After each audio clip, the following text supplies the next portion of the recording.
Ang layunin po ng Iglesia ni Cristo sa ganitong mga gawain ay para ibahagi po sa inyo ang aral na aming sinasampalatayanan, na pawang mga salita ng Diyos na nakasulat po sa Biblia.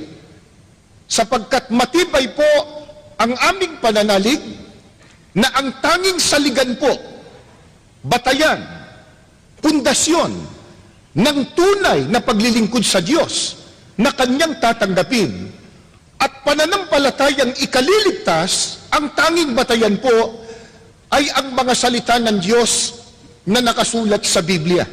No more, no less. Kaya hindi po ang pag-uusapan natin dito ay kuro-kuro o kaya ay palapalagay. Hindi po. Kundi kung ano ang nakalagay at nakasulat po sa Biblia. Kaya sa mga tanong na inyo pong ipinadala, mapapansin po ninyo, ang babasahin po namin, Biblia. Ang sagot, hahanguin po natin sa banal na aklat. At kung sakali po, babasa kami ng mga aklat referensya para lang po tistiguhan yung katotohanan na nakasulat po sa Biblia. Sa pamamagitan po ng introduction na yan, ay maaari na tayong magsimula sa atin pong open forum. Kapatid na Joel, kaninong tanong ang ating uunahin? Siya nga po pala, kasama ko po ang kapatid na Joel Calago, ministro din po ng Ebanghelyo dito sa Iglesia ni Cristo. Makakatulong po natin sa ating gagawing open forum. Kapatid na Arnel, tama po na ang ating batayan sa pagsagot, Biblia, sapagkat ang mga salita po ng Diyos ay nakasulat sa Biblia. Kaya ang nagtanong po, sa Biblia po niya ipasasagot. Kami lang po ang bumasa. Ang tanong po, mababasa ba sa Biblia kung aling iglesia ang totoong sa Diyos at maliligtas? Ang nagtanong po, kapatid na Arnel, si Socorro Melchor ng UP Diliman, Quezon City. Diyan sa tanong po ni Ginoong Socorro ay may dalawang bagay na naisbigyan ng katugunan. Alin daw po ang totoong sa Diyos, yung sa Diyos. Ikalawa, alin po ang tiyak na ligtas. Ang una ko pong babasahin mula sa Biblia ay nakatala dito po sa Colosas, Kapitulo 3, ang talata po ay 12. Ito po ay turo ni Apostol Pablo. Pakinggan po natin. Kayo'y hinirang ng Diyos, itinalaga para sa Kanya, at minamahal Niya. Sa talatang ito, at ang totoo, mababasa po ninyo sa screen, may binabanggit po dito si Apostol Pablo na mga hinirang ng Diyos. At ang sabi pa po sa talata ng Biblia, itinalaga para sa Kanya. Yan yung tanong. Ang sabi, alin ang totoong sa Diyos? Itong itinalaga para sa Diyos at hinirang ng Diyos at minamahal ng Diyos. Ang tanong po, kapatid na Arnel, iglesia, totoong sa Diyos. Ang nabasa po ninyo, hinirang ng Diyos ang itinalaga. Kaya ang tanong po natin, kapatid na Arnel, may mababasa ba tayo sa Biblia yung mga taong itinalaga, hinirang ng Diyos ay nasa loob ng tunay na iglesia? Parang si Socorro, si kapatid na Joel, ano? Hindi pa kasi tapos. Ang binasa po natin ay 12, ngayon po 12 at 15. Pakinggan po ninyo. Kayo'y hinirang ng Diyos, itinalaga para sa Kanya, at minamahal Niya. Paghariin ninyo sa inyong puso ang kapayapaang kaloob ni Kristo, sapagkat ito ang dahilan kaya kayo tinawag upang maging bahagi ng isang katawan. Magpasalamat kayong lagi. Yung tinutukoy po pala ni Apostol Pablo na mga taong hinirang ng Diyos, itinalaga para sa Diyos at minamahal ng Diyos, ang sabi po, tinawag para maging bahagi ng isang katawan. Kaya madali po silang makita, makilala. Hindi po sila kung saan-saan naroon. Nasa isang katawan. Alin po kaya yung katawang tinutukoy na naroon ang mga itinalaga para sa Diyos? Colossus po 1:18. Pakinggan po ninyo. Ito po, ang pahayag ng Biblia. Siya ang ulo ng iglesia na kanyang katawan. Alin po yung katawan? Ang sabi po, iglesia. Alin pong iglesia? Iglesia na pinangunguluhan ni Kristo. Naroon po yung mga sa Diyos, itinalaga para sa Diyos. Nasa isang katawan, yung katawan, iglesia po na pinangunguluhan ni Kristo. Nasa Biblia ba, kapatid na Arnel, letra por letra, mababasa kung ano ang pangalan sa iglesia na katawan ng ating Panginoong Hesukristo? Opo, Roma 16:16. Yan din po ay turo ni Apostol Pablo. Magbatian kayo ng banal na halik, lahat ng iglesia ni Kristo ay bumabati sa inyo. Letra por letra po, nakasulat. Yung iglesia na katawan ni Kristo, pinangunguluhan ni Kristo, iglesia ni Kristo. Kaya yung unang bahagi po ng tanong ni Socorro Melchor ng UP Diliman, ang sabi niya, mababasa ba sa Biblia kung alin ang iglesyang totoong sa Diyos? Nasagot po, ayos sa Biblia.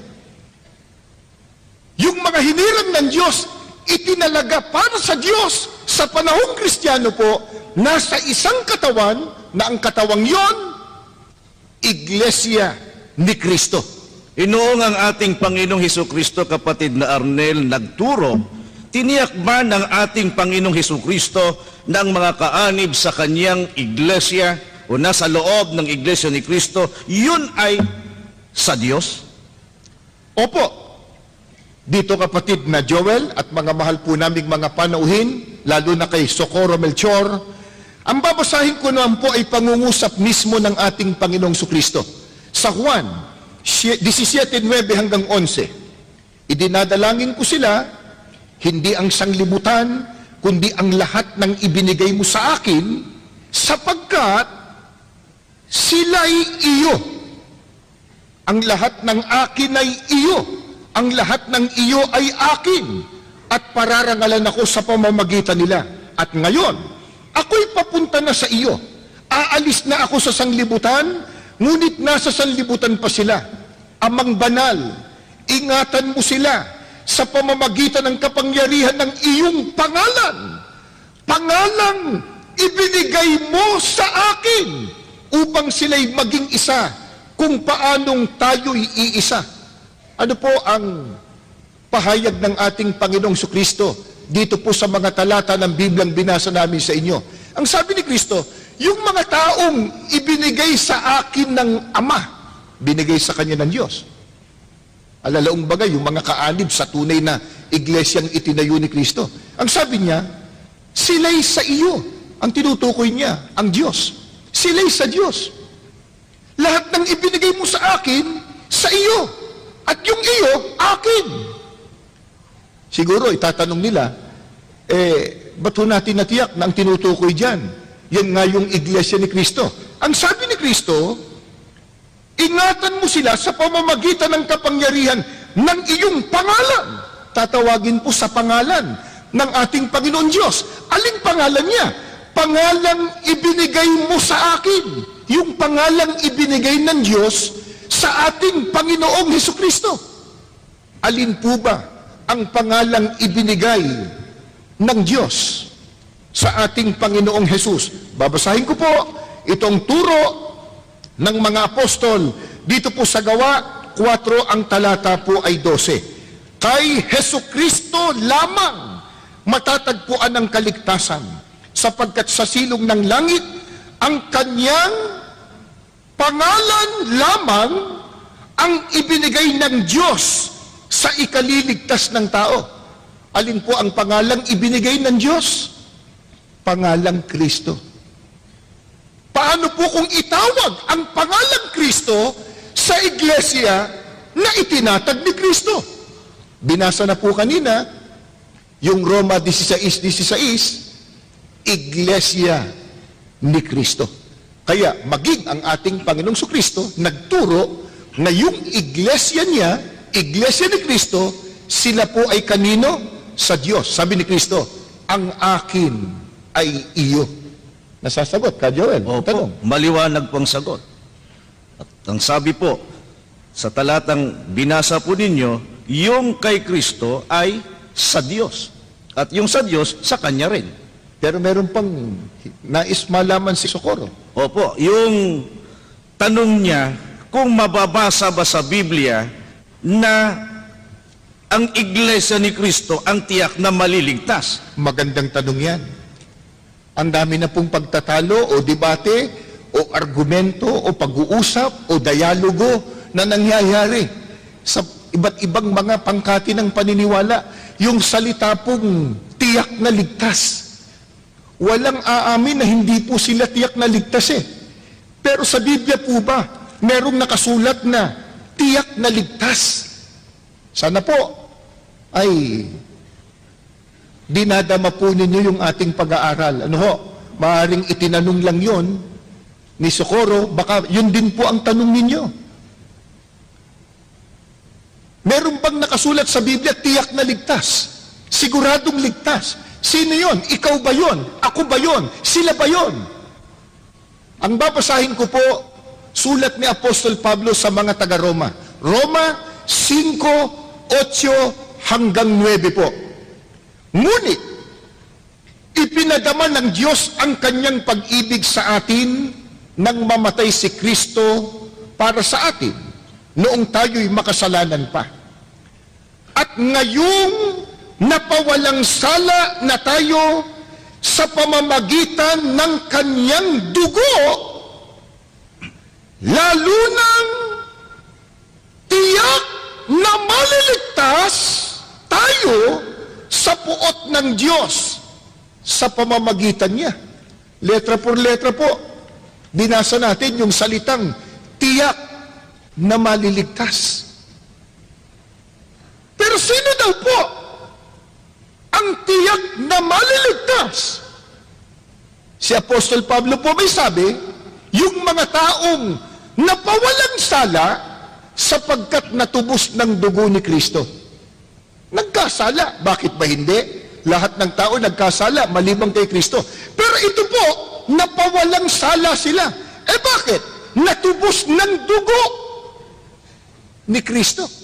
Kaya kapatid na Joel at kay Socorro Melchor ng UP Diliman, hahanapin mo lang kung saan nakasulat sa Biblia. Sino ang natubos ng dugo ni Kristo? Malalaman mo na, yun ang tiyak na ligtas. Dapat talaga na ipaliwanag natin sa kanila ngayon, kapatid na Arnel, kung sino-sino po yung mga taong tinubos ng dugo ng ating Panginoong Hesukristo, sapagkat sila din ay naniniwala na sila'y natubos din ng dugo ni Kristo kahit sila ay napaanib sa iba't ibang relihiyon o pangkati ng iglesia. Ang magpapasya nun at magpapaliwanag, Biblia, kapatid na Joel. Babasahin po namin Aklat ng mga Gawa ng mga Apostol, 20, talatang 28 po. Pakinggan ninyo.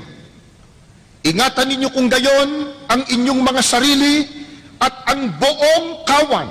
Narito'y hinirang kayo ng Espiritu Santo na mga katiwala upang pakalin ang,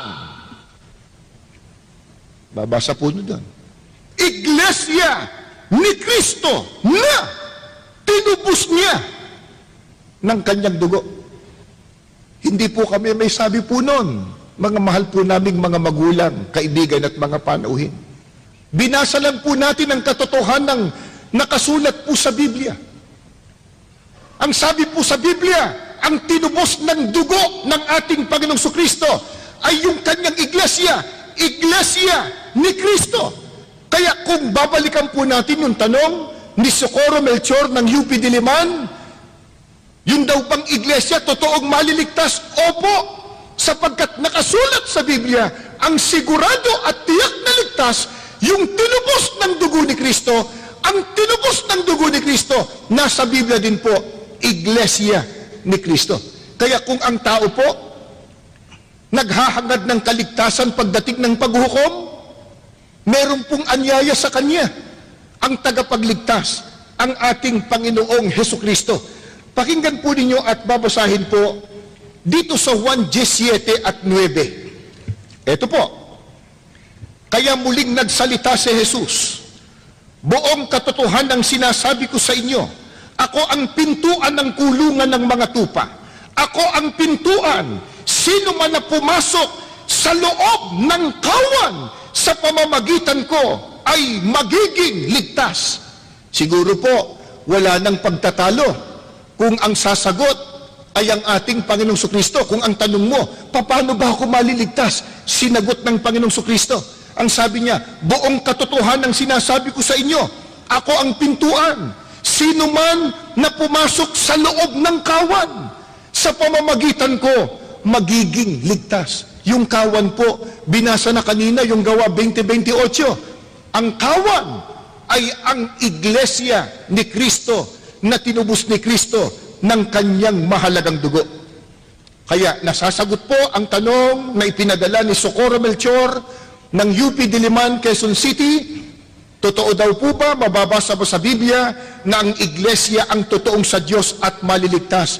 Binasa po natin sa Biblia. At para makasama tayo doon, si Kristo po ang nag-iimbita, nag-aanyaya, nag-uutos sa lahat ng gustong maligtas. Pumasok tayo nakabilang sa kanyang kawan. Ang kawan po ay ang iglesia ni Kristo. Pero bago tayo pumalaot sa susunod na tanong, kapatid na Joel, meron lang po kaming nais na ipapansin pa.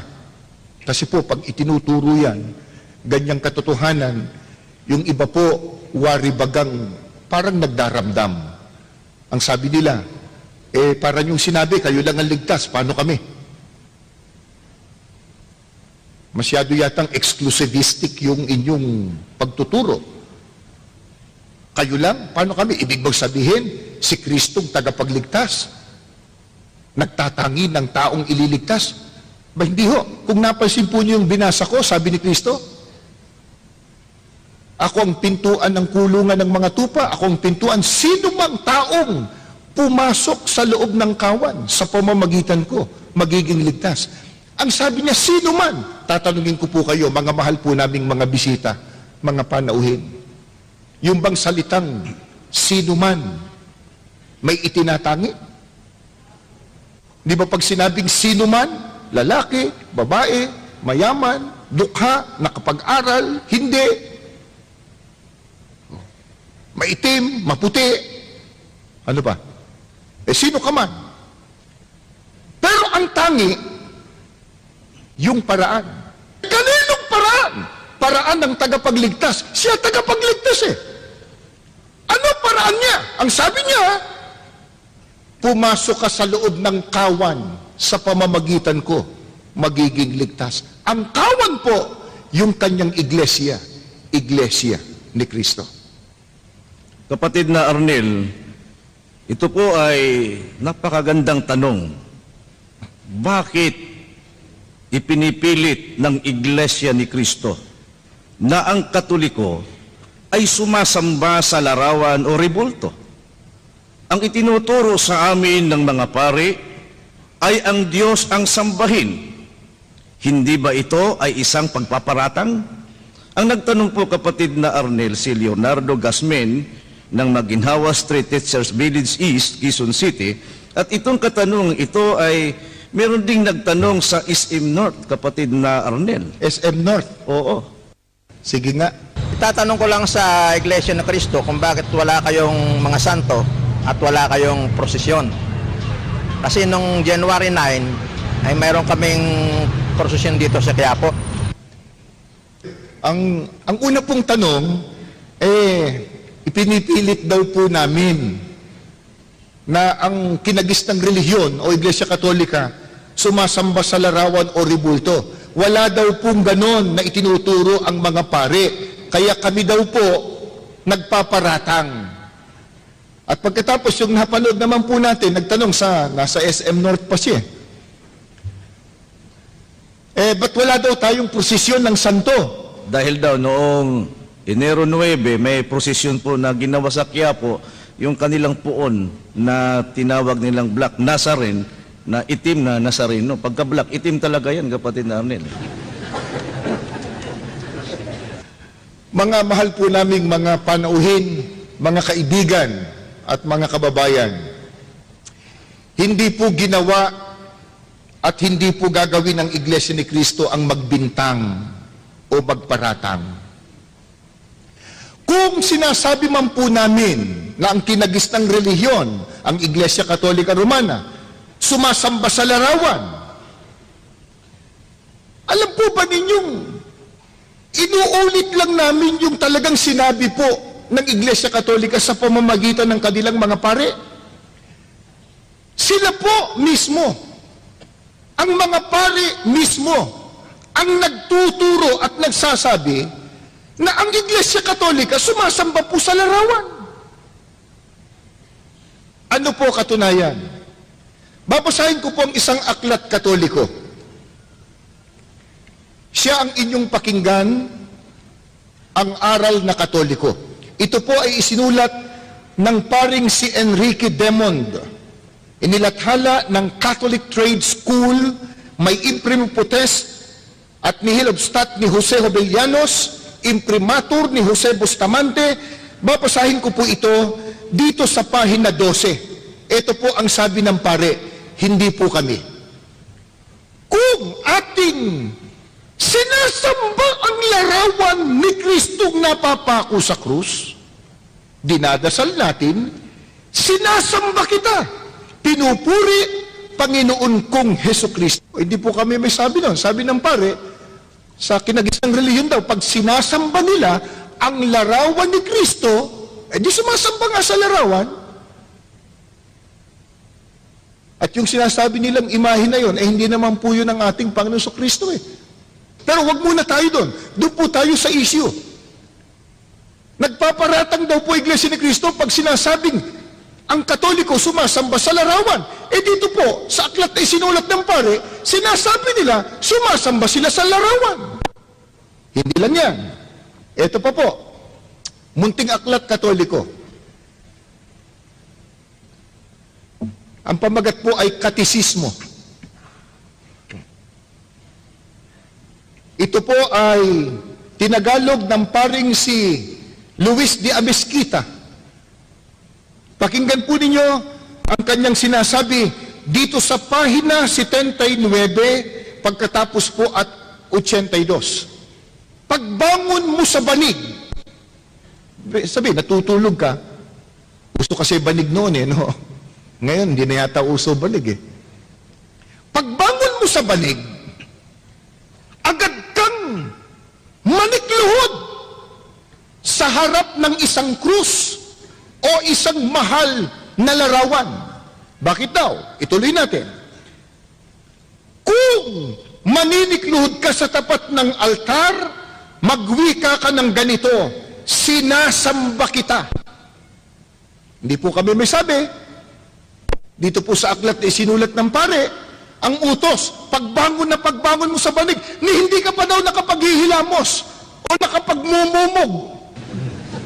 Agad ka na daw manikluhod sa isang larawan o sa isang krus. At pagka nakaluhod ka, ang sabi ng pare, sabihin mo, sinasamba kita.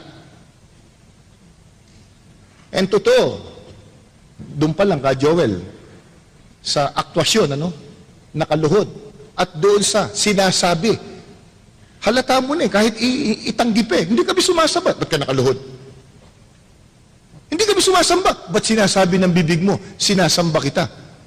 At sa Biblia po, yung pagluhod, katumbas doon, pagsamba Ito po, babasahin ko po itong awit 95. Ang talata po ay 6. Pakinggan po ninyo.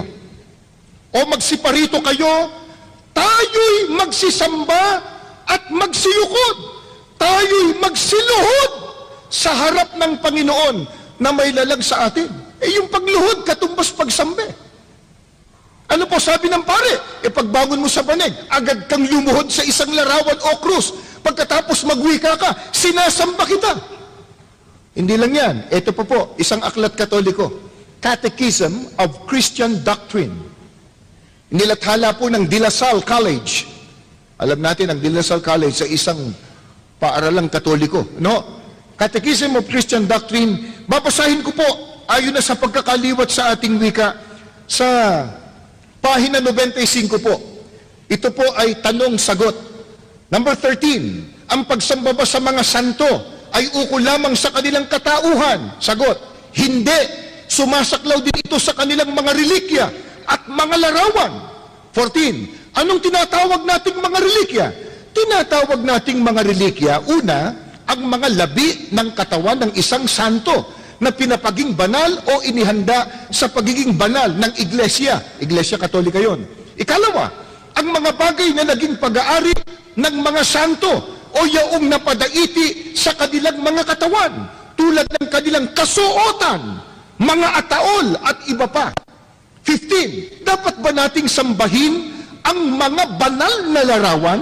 Sagot, dapat tayong magkaroon, lalo na sa ating mga simbahan, ang mga larawan ng ating Panginoon, tulad din ng sa pinagpalang birhen at mga santo, at dapat nating silang bigyan ng kaukulang paggalang at pagsamba. Nagpaparatang po ba kami kung sabihin po natin ang Iglesia Katolika Romana sumasamba sa larawan? Hindi po. Yan pong binasa po natin sa mga aklat Katoliko. At gaya nga nung tanong kanina, nung Ginoo sa SM North, bakit wala daw tayong prosesyon ng mga santo? Yung mismong katunayan po ng kinagis ng reliyon, lumuluhod, nagproposisyon, sumasamba sa mga larawan o sa mga ribulto. Kaya hindi po kami nagpaparatang kung sinasabi po namin yon. Yan po, nakasulat mismo sa mga aklat Katoliko. Ang kanila pong pangangatwiran, kapatid na Arnel, tanggap na nila na talagang iniutos ng pari ng Iglesia Katolika na ang mga larawan ng mga santo na kinikilala nila ay kanilang sinasamba. Pero bakit pa raw natin pinupuna yung kanilang ginagawang pagsamba sa mga larawan? Hayaan na lang daw natin sila. Kung tayo naman po ay nagmamahal sa ating kapwa, bakit pa raw pinupuna natin sila? Ang totoong pagmamahal at pag-ibig sa kapwa, kapatid na Joel, hindi ka papayag na siya'y mapahamak. Kung totoong mahal mo ang kapwa mo, hindi ka papayag, mapasama siya. Ba't ganun po ang sinasabi namin? Yung po bang pagsamba sa larawan, sa ribulto, o anumang imahen, ikabubuti ba o ikasasama? Ang babasahin ko po, Biblia na. Ito po ang pahayag ng Panginoon Diyos. Exodo Kapitulo 20, talatang 1, pagkatapos po ay 3 hanggang 5. Ito ang sinabi ng Diyos. Huwag kayong magkakaroon ng ibang Diyos maliban sa akin. Huwag kayong magkakaroon ng Diyos-Diyusan o kaya'y larawan o ribulto ng anumang nilalang na nasa himpapawid, nasa lupa o nasa tubig. Huwag kayong yuyukod o maglilingkod sa alinman sa mga Diyos-Diyusan yan, sapagkat akong Panginoon ay mapanibughuin. Parurusahan ko ang lahat ng aayaw sa akin, pati ang kanilang mga anak, hanggang sa ika-4 na saling lahi. Napakabigat po palang kasalanan sa harap ng Diyos. Yung pagsamba sa mga larawan, imahin o ribulto. Bakit? Ang Diyos mismo nagbawal. Ano sabi niya sa tao? Huwag kayong magkakaroon ng ibang Diyos maliban sa akin. Paano po ba nagkakaroon ng ibang Diyos ang tao maliban sa tunay na Diyos? Ang sabi ng Diyos, huwag kayong magkakaroon ng mga larawan, ng mga ribulto, ng kahit anong uring nilalang, pagkatapos sasambahin nyo't paglilingkuran. Mga magulang at mga mahal po naming mga panauhin at kaibigan, yung pong larawan, yung ribulto per se, hindi po masama. Meron tayong mga larawan ng ating mga magulang para maalaala natin sila, mga mahal natin sa buhay. May mga ribulto tayo ng mga bayani para natin gunitain ang kanilang kabayanihan. Pero alin po yung tinutukoy po ng Panginoon Diyos na masama? Pagka yung larawan, pagka yung imahen, pagka yung ribulto, niluhuran mo na at sinamba. Gaano kasama yun? Sabi ng Diyos, parurusahan ko kayo. Kaya kung pinupo naman po natin Hindi lang naman po ang kinagis ng reliyon. Lahat ng uri ng paniniwalang sumasamba sa mga Diyos-Diyusan o larawan, pinupuna po natin. Hindi po para sila po'y tulig sa inlang. Hindi po. Hindi po para saktan ang damdamin nila. Kundi ang nag-uudyok po sa amin, ang tao sa pusong pag-ibig at pagmamalasakit, huwag po nilang gagawin yon. Magagalit ang Diyos. Parurusahan ng Diyos ang sinuman nasasamba at maglilingkod sa mga larawan o sa mga Diyos-Diyusan. Kung halimbawa, kapatid na Arnel, ang kanilang pangangatwiran, yung pagsamba namin sa mga larawan, ipinatutungkol namin yan sa tunay na Diyos. Kaya papayag ba ang Diyos, kapatid na Arnel, sa Biblia po, na kung tayo po'y sasamba sa Kanya, dadaan pa tayo sa mga larawan? Una, walang ganung utos ang Diyos, kapatid na Joel. Sabi nga niya, huwag kang gagawa ng larawan, atribulto, imahin, pagkatapos luluhuran mo at paglilingkuran. Pero, sagupain natin yung tanong. Ang Diyos ba pumapayag na yung kanyang kalwalhatian ibigay niya sa larawang inanyuan? At sasabihin ng tao, hindi naman talaga yung larawan ng aming sinasamba. Kung nakaluhod man kami doon, para sa Diyos yun. Ito sabi ng Diyos. Ang babasahin ko po, Biblia, Isaias 42, ang talata po ay 8. Pakinggan po ninyo. Ako ang Panginoon, na siyang aking pangalan at ang aking kalwalhatian ay hindi ko ibibigay sa iba o ang aking mangkapurihan sa mga larawang inanyuan. Ang liwanag po. Emphatic ang sinabi ng Panginoon Diyos. Siya daw anya ang Diyos at yung kalwalhatian niya at kapurihan hindi niya ibibigay sa iba. Kahit pa sa mga larawang inanyuan. Ba't natin ikakatwiran ngayon? Kung nakaluhod man kami sa larawan, para sa Diyos yun. Sabi ng Diyos, wag! Yung kapurihan ko, hindi ko bibigay diyan. Para maintindihan po natin sa isang ganitong paliwanag, kapatid na Joel, halimbawa, at sino man yung nagtanong, si Leonardo Gasmen, merong mag-asawa, medyo nagkagalit. Galit po yung babae doon sa kanyang asawang lalaki. Ang sabi niya, pinagtataksilan mo ko. Nakita ko, may kasama kang ibang babae. Holding hands pa kayo. Sabi nung lalaki, abay hindi. Yung paghawak ko sa kamay niya, para sa'yo yun. Kung nakaluhod man kami sa larawan, hindi talagang yung larawan, para sa Diyos yun. Sabi ng Diyos, huwag kayong gagawa ng anumang larawan o rebulto pagkatapos sasambahin nyo't luluhuran at paglilingkuran.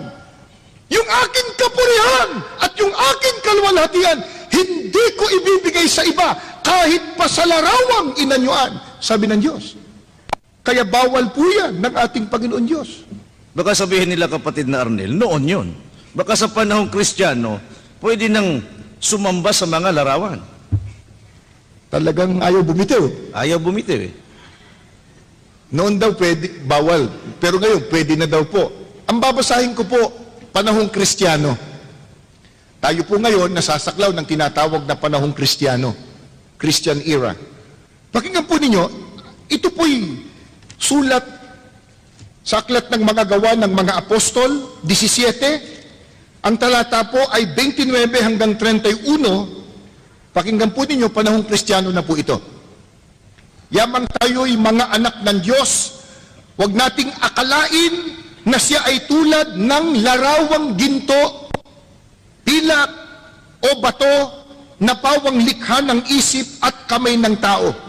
Mahabang panahong di pinansin ng Diyos ang di pagkakilala sa Kanya ng tao, ngunit ngayon iniuutos niya na magsisi sila't talikdan ang kanilang masamang pamumuhay sapagkat itinakdanan niya ang araw ng paghukom sa sanglibutan at ito'y buong katarungan niyang gagawin sa pamamagitan ng kanyang hinirang. Ito po, turo ng mga unang alagad ng ating Panginoong Kristo. Panahong Kristiyano po yan.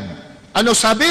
Huwag niyong aakalain na ang Diyos tulad lang ng larawang ginto, pilak, o bato na inukit lang ng karunungan ng tao. Isipin po ninyo, yung akalain mong ang Diyos, parang ginto, bato, kahoy, masama na di lalo pa, sabihin mong Diyos mismo yon. Di ba, minsan makita mo, papahiran ng panyo. Tapos ipapahid pa sa buong katawan niya. Kasi paniniwala niya, gagaling daw siya sa kanyang karamdaman. Sana nga, kapatid na Joel. Pero, ito sabi ng Biblia, niakalain ang Diyos katulad lang ng larawan. Isipin niyo, ba't naman di magagalit ang Diyos? Kailangan po bang tayo po'y nakapag-aral para malaman natin na kahoy pala to? Papel pala to? Ginto pala ito? At kahit ginto pa yan, sabi ng Diyos, ba't mo ko itutulad sa ginto, sa larawan, sa pilak? At kung napansin po niyo yung talatang binasa ko, itinuring ng Diyos na kasamaan yun.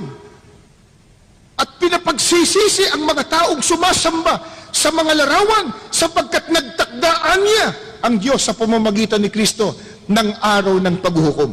Kaya sapagkat mabigat na kasalanan yung pagsamba sa mga larawan, kapatid na Arnel, sa panahong Kristiyano, ano po ang mabigat na parusa kapag ang tao po ay sumasamba sa mga larawan? Babasahin po natin sa Apokalipsis 21. Ang talata po ay 8. Ganito po ang turo sa atin ng banal na aklat. Ngunit sa mga duwag at sa mga hindi mananampalataya at sa mga kasuklam-suklam at sa mga mamamatay tao, sa mga mapakiapid at sa mga manggagaway at sa mga mapagsamba sa Diyos-Diyusan, mga larawan, rebulto, imahin, at sa lahat ng mga sinungaling, ang kanilang bahagi ay sa dagat-dagatang nagniningas sa apoy at asupre na siyang ikalawang kamatayan. Ibig lang po sabihin, hindi po maliligtas pagdating ng paghuhukom. Bagkus mapapahamak sa dagat-dagatang apoy ang mga tao po na nahulog sa pagsamba sa mga Diyos-Diyusan, sa mga larawan o sa mga imahen. Kaya kung sakali po naririnig po ninyo na pinupuna po namin yung ginagawang pagsamba ng ibang mga tao, ibang relihiyon sa mga larawan, inuulit po namin. Hindi dahil sa nais po namin manakit ng damdamin o kaya ay sakta ng kanilang kalooban. Hindi po. Nais lang po namin na huwag silang mapahamak. Iwan yung masamang pagsamba sa Diyos-Diyusan. Ang sambahin po natin ang Diyos na makapangyarihan sa lahat. Isipin po ninyo, sa panahon natin ngayon, di ba? Nagsisikap halimbawa ang mga alagad ng batas, ang mga iba't ibang ahensya ng gobyerno para sugpuin yung mga salot na nangyayari sa ating lipunan. Halimbawa, yung drug addiction. May mga kilusan na ilantad yung mga drug pushers, mga drug lords. Dahil yung mga yan sinisira hindi lamang ang kalusugan ng ating mga kababayan, kundi pati na ang kanilang mga kinabukasan. Pero kung yun, sinisika po natin, lalo na yung sisira ng ating relasyon sa Diyos, dapat po nating punahin. Yung sisira ng ikapagtatamo natin ng kaligtasan pagdating ng paghuhukom, dapat po nating punahin. Hindi sa layuning malakit ng damdamin, kundi sa layunin po, maligtas sila pagdating ng araw ng paghuhukom. Salamat po kay Ginoong Leonardo Gasmen. Isang tanong pa, kapatid na Arnel, paano ninyo patutunayan na si Kristo ay tao at hindi kapantay ng Diyos? Ang nagtanong po si Leonardo Ruco ng Hasmin Street, Batasan Hills, Quezon City. Itong katanungang ito, kapatid na Arnel, na paano natin patutunayan na si Kristo ay tao at hindi kapantay ng Diyos. Ang pagkilala po ng Iglesia ni Kristo, mga mahal po naming mga panauhin, ay batay po sa itinuturo ng Biblia kung ano ang tunay na kalagayan ng ating Panginoong Hesukristo. At ang ating Panginoon Kristo ayon po sa itinuturo ng Biblia, siya po ay anak ng Diyos. Mababasa po natin yan sa Mateo 3:17. Si Kristo po ay ginawang Panginoon. Ang gumawa sa Kanya, ang Diyos. Mababasa po natin yan sa Gawa 2:36. Si Kristo po ginawang tagapagligtas. Ang Diyos po ang gumawa sa Kanya, na siya, si Kristo, ay ginawang tagapagligtas. Gawa 5:31. Ang ating Panginoong Jesucristo ay ginawang isang tagapamagitan sa tao at saka sa Diyos. Sa unang Timoteo 2:5. At ang ating Panginoong Jesucristo inilagay sa ibabaw ng lahat ng nilalang. Ang Diyos pong naglagay sa Kanya, ang tunay na Diyos. Efeso 1:20-22. At ang ating Panginoong Jesucristo pinadakila ng tunay na Diyos, at ang Diyos mismo ang may utos na si Kristo ay dapat ding sambahin. Inisa-isa lang po ni kapatid na Joel yon, dahil po sa yung iba po na nakabalita ang pagkakilala namin sa likas na kalagayan ng Panginoong Kristo ay tao at hindi Diyos.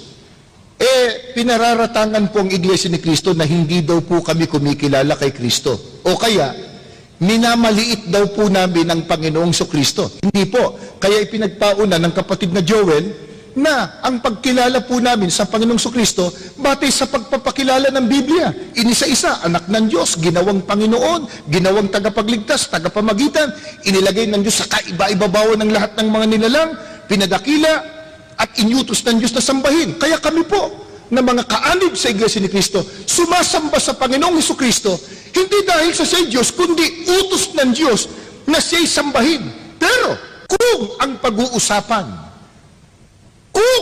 pag-uusapan, yung likas na kalagayan niya, gaya ng tanong ni Leonardo Rocco ng Batasan Hills, mapatutunayan daw ba talagang si Kristo ay tao? Batay sa Biblia?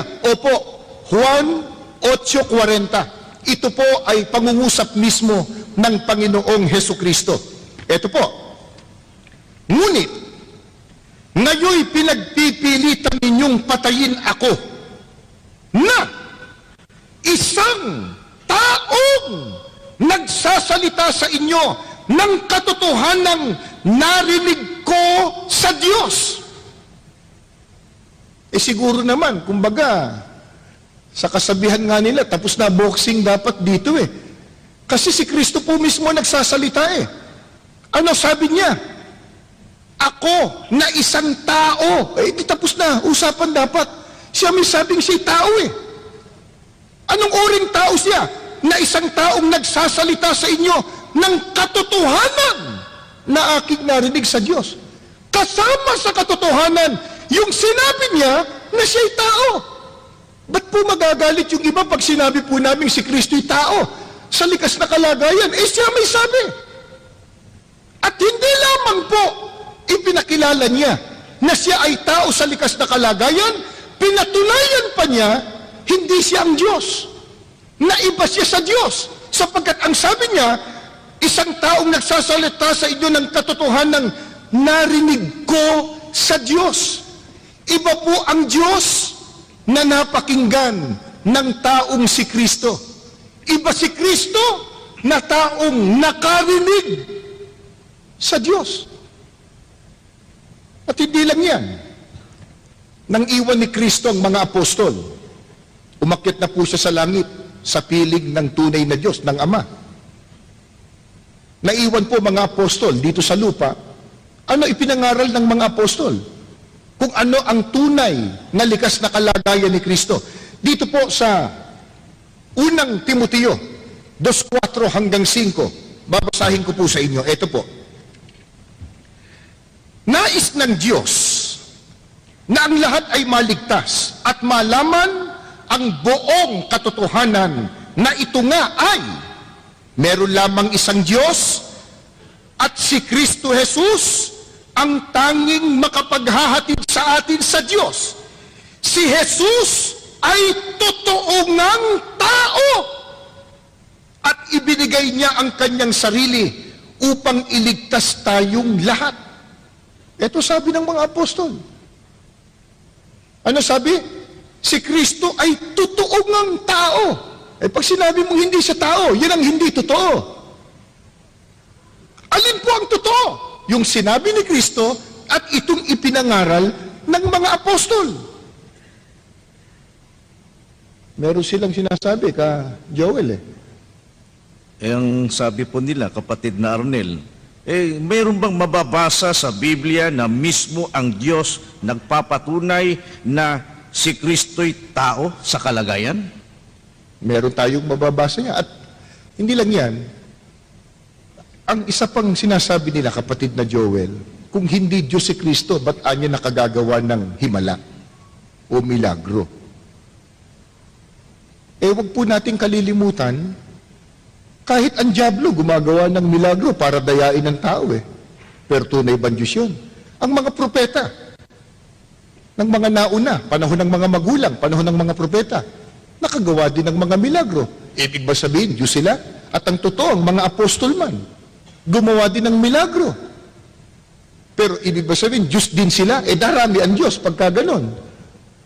Pero, ang tanong, kung si Kristo man po na ating Panginoon, nakagawa ng mga himala, kababalaghan, milagro, ano lamang pong ibinabadya nun? Ibig bang sabihin siya'y Diyos? Ito po, babasahin ko po sa Gawa 2:22. Ganito po ang turo ng banal na kasulatan. Mga lalaking taga-Israel, pakinggan ninyo ang pananalitang ito, si Jesus na taga Nazaret, taong pinatunayan sa inyo ng Diyos sa pamamagitan ng himala at mga kababalaghan at mga tanda na ginawa ng Diyos sa gitna ninyo sa pamamagitan niya, gaya ng alam na ninyo. Ang gumawa pala nun, sino po? Ang Diyos. Kinasangkapan lang ang ating Panginoong Hesus Kristo sa pamamagitan ni Kristo. Pero namamalagi po, ang sabi, anong likas na kalagay ni Kristo? Taong pinatunayan ng Diyos. Hindi sinabing Diyos na pinatunayan ng Diyos. Magiging dalawa Diyos. Si Kristo, taong pinatunayan ng Diyos sa pamamagitan anyo ng mga himala at kababalaghan ng gumawa ang Diyos sa pamamagitan ng ating Panginoong Hesus Kristo. Imari sabihin nila, kapatid na Arnel, baka po pinapayagan na ang tao ay maging Diyos. Sila may sabi nun. Pero yan bang sabi ng Diyos? Basahin po natin dito sa Ezekiel 28. Ang talata po ay 2. Ganito po ang itinuturo ng banal na kasulatan. Ito po, anak ng tao, sabihin mo sa prinsipe na sa Tiro, ganitong sabi ng Panginoong Diyos, sapagkat ang iyong puso ay nagmataas at iyong sinabi, ako'y Diyos. Ako'y nauupo sa upuan ng Diyos sa gitna ng mga dagat. Gayunman, ikaw ay tao at hindi Diyos, bagaman iyong inilagak ang iyong puso na parang puso ng Diyos. Ito sabi ng Diyos sa tao, kahit sino pong tao. Ang sabi ng Diyos sa tao, ikaw ay tao at hindi Diyos. Sabi ni Kristo, ako'y tao. Yung mismong katibayan na hindi po siya Diyos. Ang tanong. Ngayon, kapatid na Arnel, sabihin nila, si Kristo, yun ang Diyos na naging tao. Pwede ba yun, kapatid na Arnel, ang Diyos ay maging tao? Una, yung sinabing yun, wala sa Biblia. Ikalawa, pumapayag ba ang Diyos, siya mismo, na siya Diyos na, tao pa? Ang binasa ko po sa inyo kanina, 28:2 ng Ezekiel. Ngayon po, Oseas 11:9 po.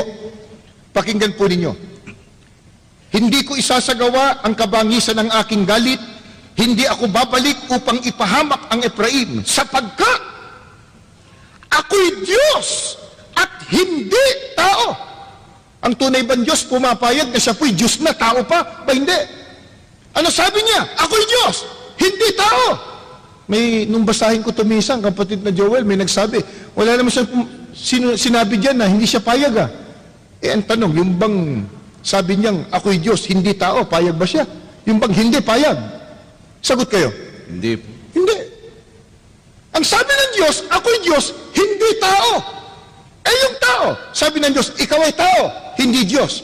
Anong sabi ni Kristo? Ako'y tao na nagsasabi ng katotohanan ng narinig ko sa Diyos. Yun ang katibayan. Isa sa mga katibayan na hindi po si Kristo ang tunay na Diyos. Ngayon, doon sa tanong na yun, meron pang nais na liwanagin si Leonardo Rocco. Ang sabi niya kasi, kapatid na Joel, sa tanong, paano yung patutunayan na si Kristo ay tao at hindi kapantay ng Diyos? Doon pa lang sa kalagayan, pag binasa mo sa Juan 4:24, ang Diyos Espiritu. Kanina, binasa natin, 8:40, si Kristo ay tao. Pero, bukod doon, babasahin ko po sa inyo itong talata. Katunayang hindi magkapantay. 14:28 po ng Juan. Isulat po ninyo, baka may Biblia po kayo sa inyong tahanan.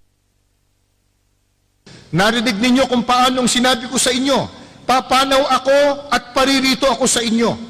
Kung ako'y inyong iniibig, kayo'y mga gagalak dahil sa ako'y pasa sa Ama, sapagkat ang Ama, ang Diyos, ay lalong dakila kaysa akin. Pantay ba? Sabi ni Kristo ang Ama, ang Diyos, lalong dakila kaysa akin. Alam po nyo, pag binasa po natin yan sa Bibliang Ingles, halimbawa, dito po sa Biblia, kung tawagin ay Knox version, babasahin ko po yung Juan 14:28, John 14:28. You have heard me say that I am going away and coming back to you. If you really love me, you would be glad to hear that I am on my way to my Father. My Father has greater power than I. Ang Ama, may higit, mas makapangyarihan kaysa sa akin. Pantay ba yun? O isipin po ninyo. Puntahan pa po natin ang ibang salin ng Biblia. Dito po sa The Amplified Bible. English din po, babasahin ko sa inyo. Ito po ang sabi. You heard me tell you, I am going away and I'm coming back to you. If you really love me, you would have been glad. Because I am going to the Father, for the Father is greater and mightier than I am. Ang Ama ay lalong dakila at lalong makapangyarihan kaysa akin. Pantay ba yun? O isipin po ninyo. Hindi lang yan. Isa pa pong English na Biblia. Dito po sa Today's English Version. Doon din po sa talatang yon. But I want you to understand that Christ is supreme. Ibang talata po, unang Korinto 11:13 po. But I want you to understand that Christ is supreme over every man. The husband is supreme over his wife, and God is supreme over Christ. Pagka nilapatan natin ng kaukulang Tagalog ang Diyos ay mas mataas kay Kristo. Mas supremo. Mas makapangyarihan kaysa kay Kristo. Kaya hindi po pantay. Gaya po ng itinatanong ni Leonardo Rocco ng Batasan Hills. Ang kanilang pangangatwiran, kapatid na Arnel, si Kristo ay binigyan ng kapangyarihan ng ating Panginoong Diyos. Kaya sapagkat si Kristo ay makapangyarihan, ang kanilang paniniwala kay Kristo, Diyos na rin. Kaya ano po ang katunayan, kapatid na Arnel, na bagamat si Kristo binigyan ng kapangyarihan, pinatutunayan pa rin na hindi siya kapantay ng tunay na Diyos at hindi siyang tunay na Diyos. Doon pa lang sa sinabi mo, kapatid na Joel, na si Kristo binigyan ng kapangyarihan ng Diyos. Kung si Kristo Diyos, meron bang Diyos na binibigyan ng kapangyarihan kaya lang nagkaroon ng kapangyarihan?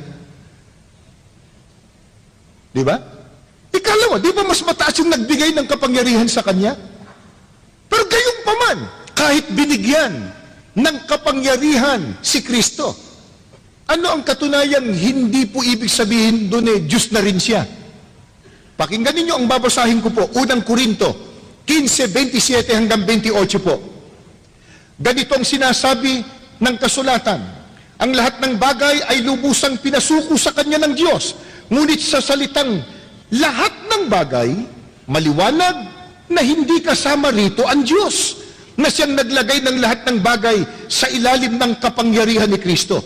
At kapag ang lahat ay nasa ilalim na ng kapangyarihan ni Kristo, ang anak naman, si Kristo, ang paiilalim sa kapangyarihan ng Diyos na naglagay ng lahat ng bagay sa ilalim ng kapangyarihan niya. Sa gayon, lubusang maghahari ang Diyos sa kalahat-lahatan. Dito po, pinatutunayan talaga na ang ating Panginoong Jesucristo binigyan po ng kapangyarihan ng Diyos. Ang nagbigay sa Kanya, yung tunay na Diyos. At ang sabi po, lahat ng bagay, lahat ng nilalang, paiilalim sa kapangyarihan ni Kristo. Pero pagdating po ng takdang araw, takdang panahon, si Kristo naman, paiilalim po kanino? Sa Diyos. Kaya alin po o sino po ang tunay na Diyos? Ang Ama na nagbigay ng kapangyarihan si Kristo. Si Kristo, hindi po siya ang Diyos. Kung si Kristo Diyos, meron bang Diyos susuko pa sa ibang Diyos? Meron bang Diyos paiilalim sa isa pang Diyos? Labag na po yan sa nakasulat sa Biblia. Sapagkat sa Biblia po, mababasa po natin, iisa lamang ang tunay na Diyos. Pero dito po sa ating binasa, napakaliwanag. Kung binigyan man ng kapangyarihan ang ating Panginoong Kristo, bigay lang yun sa Kanya ng Diyos. Pagdating ng takdang panahon, si Kristo naman, paiilalim o susuko sa Diyos na nagbigay sa Kanya ng kapangyarihan. Sino po? Yung Diyos na nagbigay ng kapangyarihan kay Kristo. Sino po? At ilan yon? Pakinggan po ninyo. Dito po sa Juan 17:1 at 3. Ganito po ang pahayag ng banal na kasulatan. Ito po, pagkasabi ni Jesus dito, tumingala siya sa langit at nagsabi, Ama! At ito ang buhay na walang hanggan, ang makilala kanila, ikaw na kaisa-isang tunay na Diyos at si Jesucristong sinugo mo. Sino po ang iisang tunay na Diyos? Ang Ama. Ilan? Isa. Kaisa-isa. Si Kristo, sinugo. Sino nagsugo? Ang tunay na Diyos. Iba ang nagsugo, iba ang isinugo. Ang nagsugo, ang tunay na Diyos. Isa lang yon. Ang isinugo, si Kristo. Kaya napakaliwanag po mula sa Biblia, Ginoong Leonardo Rocco ng Hasmin Street, Batasan Hills, na si Kristo ay tao sa likas na kalagayan at lalong hindi po sila magkapantay ng Diyos. Ang Diyos ang makapangyarihan sa lahat. Ang iisang Diyos, ang Ama na nasa langit. Ito pang tanong, kapatid na Arnel, sa demokrasya, pag sinabi, mas nakararami, yon ang tama at sinusunod. Hindi ba mas marami kaming mga Katoliko kaysa miyembro ng Iglesia ni Kristo? Bakit sinasabi ninyo na kayo ang totoo at ligtas, samantalang mas kakaunti kayo? Ang nagtanong po si Laila Santos ng UP Diliman, Quezon City, at ito po ay meron ding kinunan natin ng videotape sa West Avenue, Quezon City, kapatid na Arnel. Panoorin nga po natin. Si Sheila Sanchez, isang Katoliko, tanong ko lang sa iglesia, since it's a common belief na pag mas marami, yun ang tama at sinusunod, since marami ang mga Katoliko, ibig ba sabihin nun kami yung tama at mas totoo? Kasi palasak yung paniniwalang the voice of the people is the voice of God. Sabi nila, no? Sabihin, pag mas marami daw, yun daw po ang totoo at yun daw po ang tama. Hindi po natin matatanggap ang ganung paniniwala.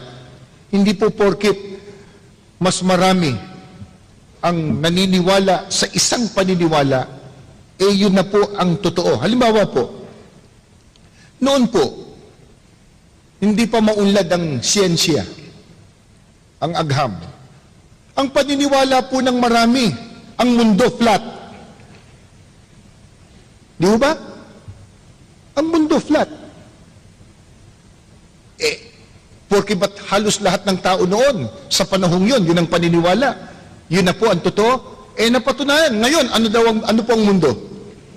Ano po? Bilog. Bilog.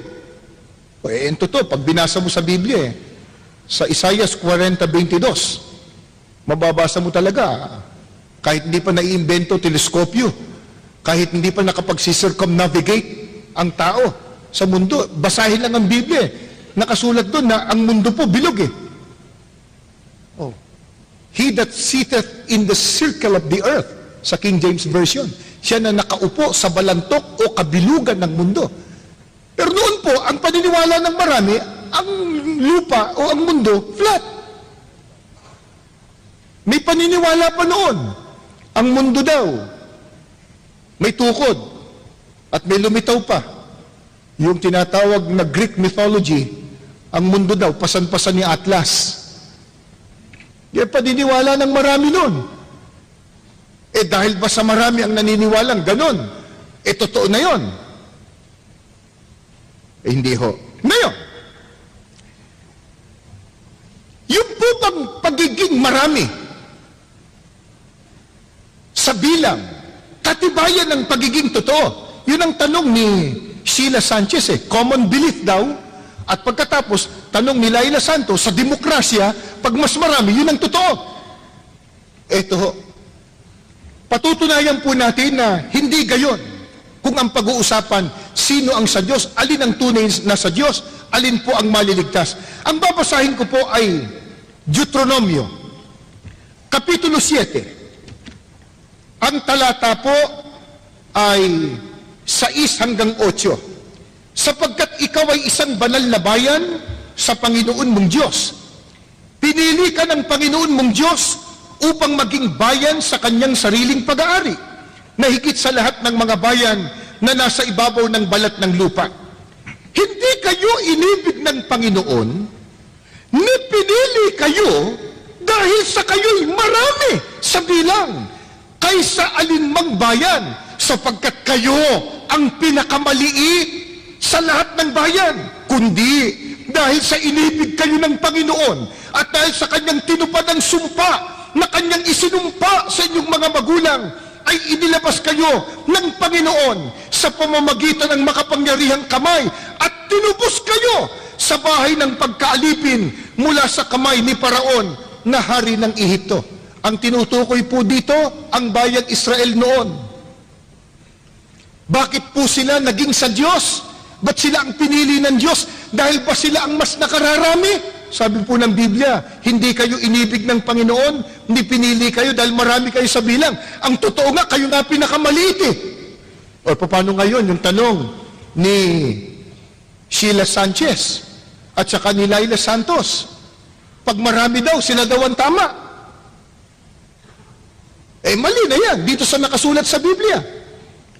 Alin ang tama? Yung nasa Biblia. Noon, ang Israel po, pinili ng Diyos, hindi dahil silang marami. Sila nga ang pinakamaliit noon. At ang totoo, nang silang piliin ng Diyos, ano ang naging katangian nila?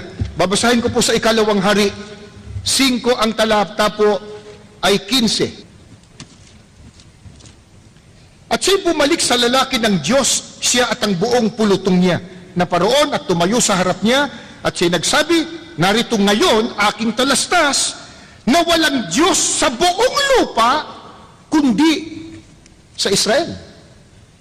Noon po, dahil sa silang pinili ng Diyos, wala nang ibang bayan pa na may tunay na Diyos, ang sabi ng Biblia, kundi ang Israel. Kaya kapatid na Arnel, hindi po ang pagbabatayan yung dami sa bilang, kundi kung sila ay pinili ng ating Panginoong Diyos, bagamat silang kaunti sa bilang, sila po ang may karapatan na maglingkod sa tunay na Diyos. At kapatid na Arnel, meron ba tayong mababasa sa Biblia na ang Israel sila po ang may karapatang maglingkod, sumamba sa tunay na Diyos? Noon, nung sila po ang pinili ng Diyos, bagamat kakaunti sila, batay nga sa Biblia. Ito po, Roma 9:4. Sila ang bayang hinirang ng Diyos. Ginawa niya silang kanyang mga anak. Sa kanila niya ibinigay ang karangalan, ang kanyang mga tipan, ang kautusan, ang tunay na pagsamba at ang kanyang mga pangako. Ito po katangian ng Israel noon, nang sila ang piliin ng Diyos. Sila ang may karapatan sa tunay na pagsamba. Hanapin mo ang kautusan ng Diyos, nasa kanila. Eh bakit? Sila pinili. Dahil ba marami? Ba hindi? Kaya ba sila totoo? Marami sa bilang? Ba hindi? Kaya mali pong paniniwala, batay sa Biblia, na pagka mas nakararami, yun na po ang tama. Yun na po ang tunay. At hindi lang yan. Noon po, bago pa Israel, sa matandang sanglibutan, pakinggan po niyo itong babasahin ko. Dito po sa Ebreo, ang talata po ay 7. Dahil sa pananalig ng Diyos, pinakinggan ni Noe ang babala ng Diyos tungkol sa mga bagay na mangyayari na hindi pa niya nakikita. Gumawa siya ng isang daong upang siya at ang kanyang sambahayan ay maligtas. Sa pamamagitan nito'y hinatulan niya ang sanglibutan. Ito po yung sa panahon ni Noe. Alam po namin, alam din ninyo kasaysayan nito, dahil sa kasamaan ng sanlibutan, nagpasya ang Diyos. Gunawin ang mundo, lipulin ang tao sa pamamagitan po ng bahang gunaw.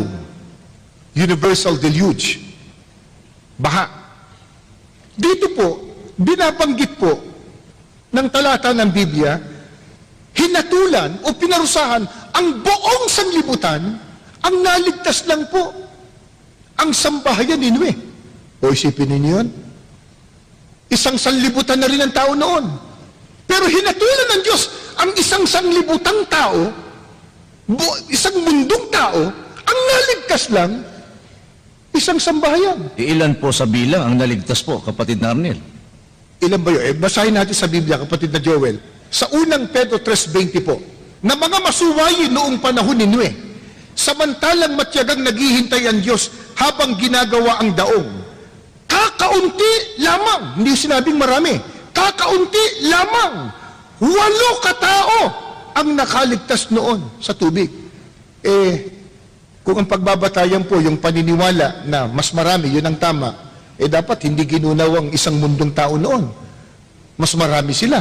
Dito po, nakasulat po sa Biblia, isang mundong tao ang pinarusahan. Ang naligtas lang po, yung sumunod sa Diyos. Si Noe, 8 katao. Si Noe, asawa ni Noe, 3 anak niya, at kani-kanyang asawa ng kanyang mga anak.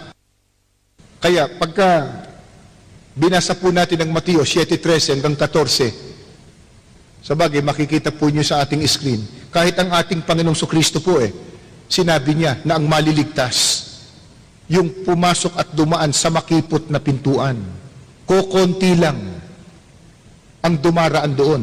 Yung maluwang at malapad na daan, maluwang na pintuan, marami ang dumadaan doon. Pero ang sabi ni Kristo, papunta yun sa impyerno, papunta sa kapahamakan.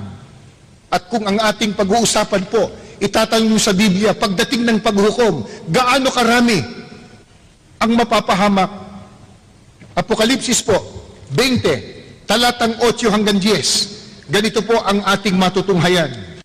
At lalabas upang dumaya sa mga bansa na nasa 4 na sulok ng lupa, sa Gog at sa Magog, upang tipunin sila sa pagbabaka na ang bilang nila ay gaya ng buhangin sa dagat.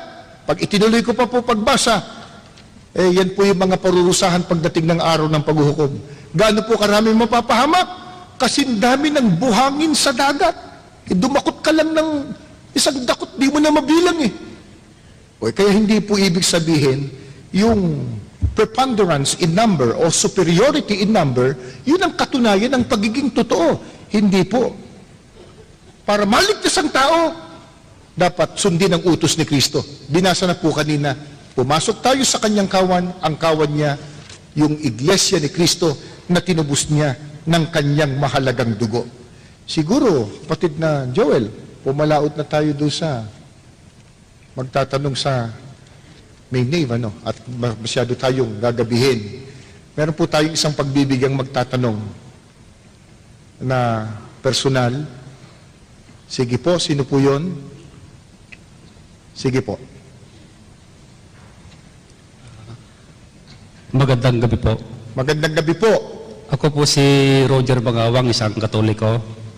Ang katanungan po ay ganito, bakit ang kapatiran sa loob ng iglesia hindi nagsasign of cross? Salamat po. Salamat po. Salamat po sa inyong katanungan, Ginoong Roger. Bakit daw po ang mga kaanib sa Iglesia ni Cristo ay hindi nagsasign of the cross? Kaya po nang naipagpauna namin sa inyo, ang batayan po o saligan ng Iglesia ni Cristo sa paglilingkod sa Diyos kung ano nakasulat sa Biblia. Wala pong utos ang Diyos na gawin yun. Bagkus, dahil ang nagsasign of the cross ay ang kinagisnang relihiyon. Tanungin natin sila, ano ba yon? Bakit nila ginagawa yon? Babalikan ko po itong Aklat Katoliko, siyang inyong pakinggan, Aral Katoliko, sa pahina 11, ito po sabi niya,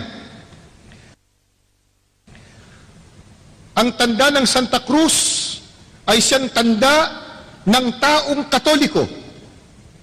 Ang paraang ginagawa sa paggamit ng Santa Cruz ay dalawa, mag-antanda at ang mag-krus.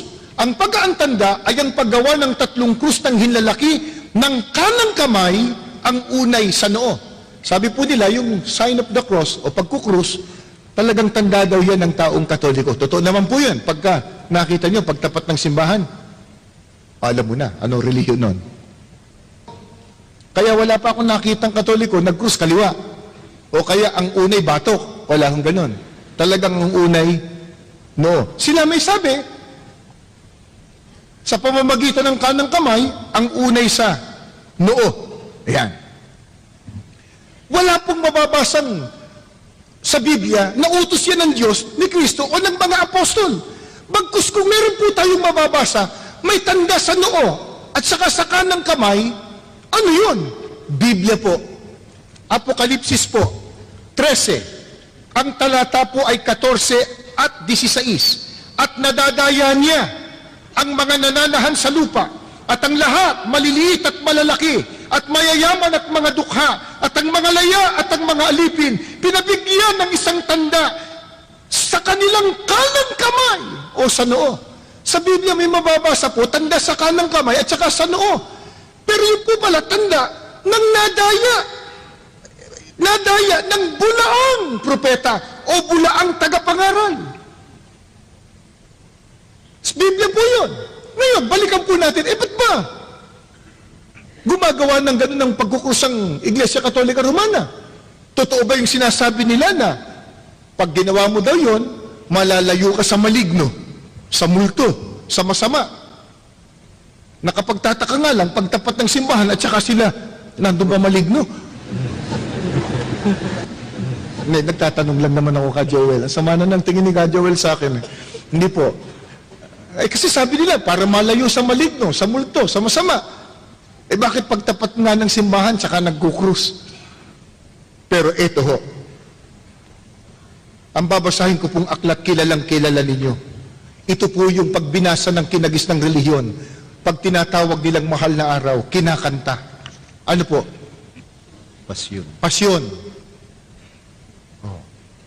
Ipakakanta po natin kay kapatid na Joel. Ngusay kumunta si ka Joel. Kaya lang, wag na po. Baka mag-uwian kayo kaagad. Babasahin ko po sa pahina 207 itong pasyon na ang may akda po nito ay ang paring si Aniceto de la Merced, El Libro de la Vida Historia Sagrada con Santas Reflexiones, Doctrinas Morales para la Vida Cristiana. Ang sarap pakinggan, ano? Ano ibig sabihin kaya nun? Babasahin ko na po. Ipag-uutos magkintal, magantanda, sa noo o kanang kamay, sukat pagkakilalanan na sila nga kampong tunay nitong Antikristong hunghang. Hindi po kami may sabi. Basahin po niyo yung pasyon ninyo sa bahay. Pahina 207 po. Yung may tanda daw o nagkikintal sa noo at kanang kamay, sukat pagkakilalanan sila anya'y kampong tunay nitong Antikristong hunghang. Pagka-Antikristo, kalaban ng ating Panginoon Jesucristo. Walang sino man sa atin dito na maging kalaban ng ating Panginoon Jesucristo, kapatid na Arnel. Totoo yun. At pagkakalaban, ano gagawin? Parurusahan. Ito yan, kapatid na Joel 14, 9 hanggang 11. At ang ibang anghel, ang pangatlo'y sumunod sa kanila, nagsasabi ng malakas na tinig, kung ang sino man ay sumasamba sa hayop at sa kanyang larawan at tumatanggap ng tanda sa kanyang noo o sa kanyang kamay, iinom din naman siya ng alak ng kagalitan ng Diyos na nahahandang walang halo sa inuman ng kanyang kagalitan, at siya'y pahihirapan ng apoy at asupre sa harapan ng mga banal na anghel at sa harapan ng kordero, at ang usok ng hirap nila ay napaiilang lang magpakailan-kailanman, at sila'y walang kapahingahan araw at gabi. Hindi po maliligtas ayon sa Biblia yung may tanda sa noo at kanang kamay. May nagsasabi din na may magtatanong daw sa main balcony. Magandang gabi po. Magandang Ako po gabi si po. Alfred Montaliana, isa pong guro at kasalukuyang Katoliko po. Dalawa po ang aking katanungan. Una pong tanong bakit po sa iglesia ang ipinangangaral ay palipat-lipat po ang pagbabasa po ng berso sa Biblia? At pangalawa po ay bakit po hindi po tuloy-tuloy ang pagbabasa tulad po ng ipinangangaral po ng iba pong mga mangangaral? Salamat po. Salamat po sa inyo, Ginoong Alfred. Napakaganda ng tanong. Ano ho? Dapat maganda rin ang sagot. Wala nang gaganda pa sa sagot ng Biblia. Ang tanong niya, dalawa po. Bakit daw po sa pagbasa naming mga ministro ng Biblia, palipat-lipat daw ng verses, ng verso, talata, kalawa, ba't hindi daw po tuloy-tuloy? Ngayon, unahin po muna natin yung pagtuturo o pag-angaral ng salita ng Diyos. Kasi po, inaakala ng iba, ang Biblia, banal na kasulatan, parang karaniwang aklat lang na nabibili kung saan, pagkatapos po, pwede mong basahin, dire-diretso sa sarili mo, maunawaan mo. Ano po ba ang katangian at kaibahan ng Biblia, mga salita ng Diyos na nakasulat sa Biblia? Mabuti liwanagin po muna natin yan. Sa Roma 16:25 po. Ito po ang turo ng mga apostol. Pakinggan po ninyo. Babasahin ko po. Ito po. At ngayon sa Kanya, na makapangyarihan, na sa inyo'y makapagpapatibay ayon sa aking ibanghelyo at sa pangangaral ni Hesukristo ayon sa pahayag ng hiwaga na natago sa katahimikan ng panahong walang hanggan. Ang salita ng Diyos, yun din po ang ibanghelyo ng ating Panginoong Jesucristo. Ang sabi po, nakatago, itinago na sa hiwaga pa. Kaya hindi po ito pangkaraniwang aklat na basahin mo lang sa sarili mo, maiintindihan mo na. Ano po sabi ng Biblia? Sabi ng mga apostol, ang salita ng Diyos o ebanghelyo nakatago sa hiwaga, inilihim sa hiwaga. Paano mo maiintindihan? Paano mo mauunawa? Nakalihim pala sa hiwaga. Biblia rin po sasagot. Marcos 4:11. Tuloy po natin sa talatang 12. Ganito po ang turo ng ating Panginoong Jesucristo. At sinabi niya sa kanila, sa inyo ay ipinagkaloob ang makaalam ng hiwaga ng kaharian ng Diyos. Datapot sa kanilang mga nangasa labas, ang lahat ng mga bagay ay ginagawa sa pamamagitan ng mga talinghaga, upang kung magsitingin sila'y mga kakita at huwag mamalas, at kung mga kinig sila'y mga karinig at huwag mga kaunawa, baka sakaling sila'y managbalik loob at patawarin sila. Nakalihim pala sa hiwaga ang salita ng Diyos na nakasulat sa Biblia. Paano po ito mauunawa ng tao? Ang sabi po, ipinagkaloob sa kanila ang makaalam ng hiwaga. Ipinagkakaloob po. Pero kanino po ipinagkakaloob? Kanino po ipinagkakatiwala yung pagkaalam ng salita ng Diyos na nakalihim sa hiwaga? Ikalawang Korinto po, 5:18.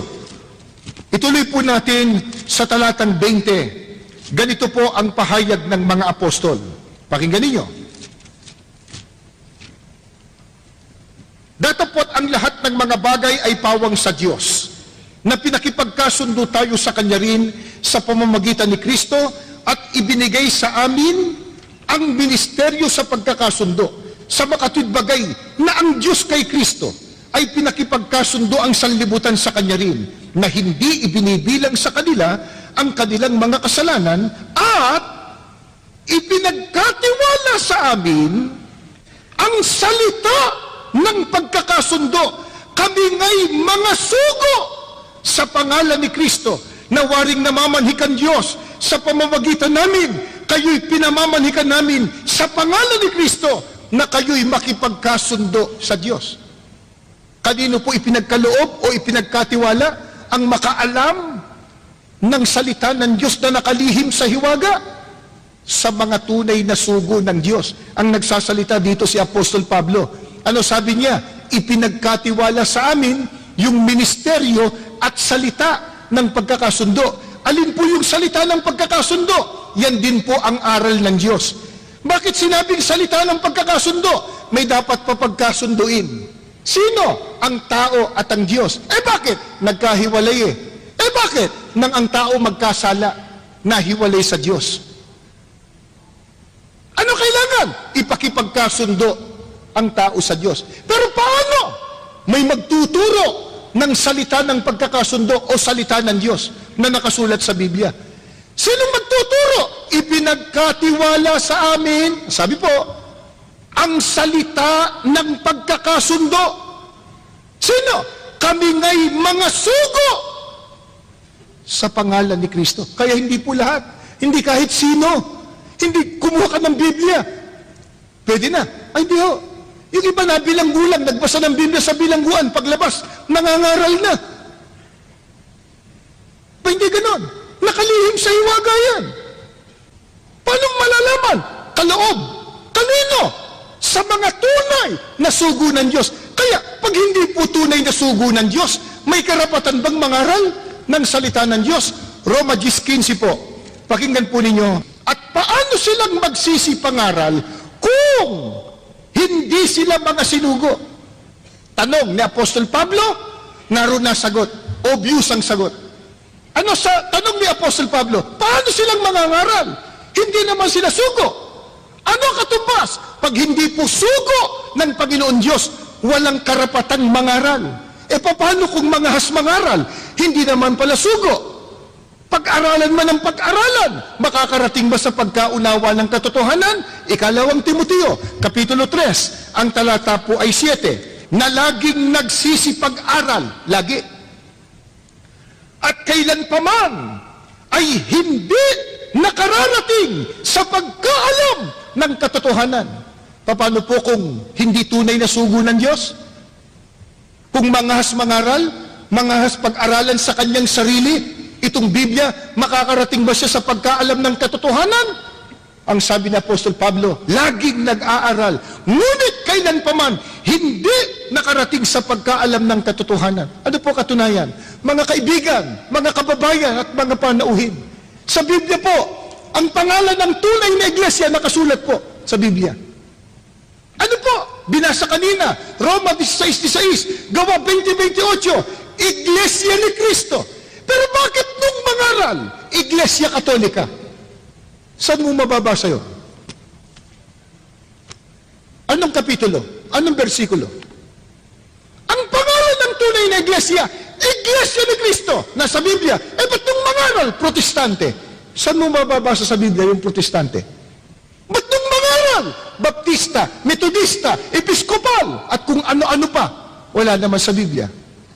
Pero Biblia hawak, Biblia binasa, nagsunog ng kilay, baka hindi lang pati kilay ang nasunog, pati bumbunan nasunog sa pag-aaral. Pero ba't nung magturo, iba? Sabi ni Kristo, kaloob ang makaalam niyan. Kanino? Sa mga sugo. Ano sabi ni Apostol Pablo na isa sa mga sugo ng Diyos? Paano ka mangangaral kung hindi ka sugo? Kung mangahas, mag-aral man ng mag-aral, hindi makararating sa pagkaalam ng katotohanan. Ngayon, puntahan po natin, paano po itinuturo ang mga tunay na sugo ng Diyos. Ito po, sa unang Korinto, sa Kapitulo 2, ang talata po ay 13. Pakinggan po ninyo itong babasahin ko. Na ang mga bagay na ito ay atin namang sinasalita. Hindi sa mga salitang itinuturo ng karunungan ng tao. Ay, hindi dito pinag-uusapan yung dunong mo pang sarili. Kung ano na pag-aralan mo, may doctoral degree ka ba? Masteral degree? Saan ka nagtapos? Hindi yun. Ano sabi? Uulitin ko po.